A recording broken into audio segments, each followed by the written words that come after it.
L'info écho avec Capital. Le chiffre du jour, plus 107%. Il s'agit de la hausse du taux d'incidence du Covid-19 dans le département des Ardennes entre la semaine du 19 au 25 juillet et celle du 26 juillet au 1er août. Pour rappel, ce taux renvoie au nombre de contaminations au virus pour 100 000 habitants. Le temps n'est pas non plus au beau fixe en Occitanie, alors qu'il détectait 240 nouveaux cas positifs pour 100 000 habitants entre le 19 et le 25 juillet. Le département du Gard a par exemple recensé 376 contaminations entre le 26 juillet et le 1er août.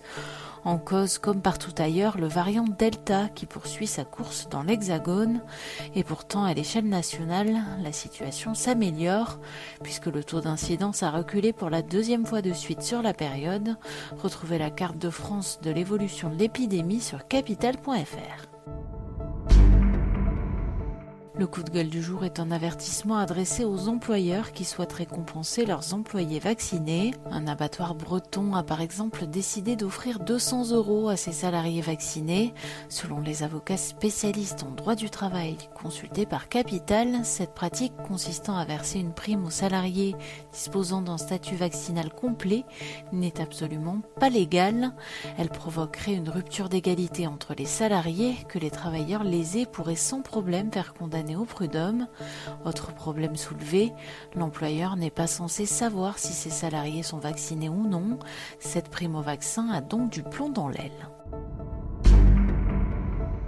L'info pratique Capital, vous avez commis une erreur ou oublié un élément essentiel dans votre déclaration de revenus.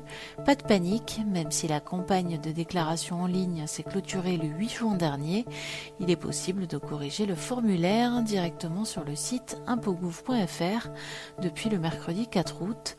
Les contribuables qui souhaitent modifier certaines informations doivent se connecter à leur espace particulier, puis cliquer sur accéder à votre correction en ligne.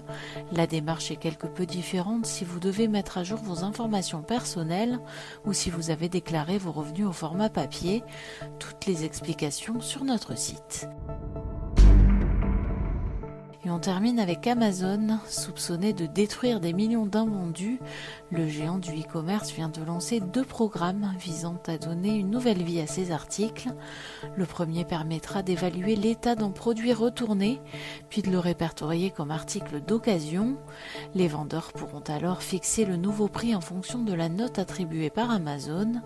Le second programme permettra aux vendeurs d'expédier les produits retournés ou les invendus directement aux grossistes depuis les entrepôts d'Amazon.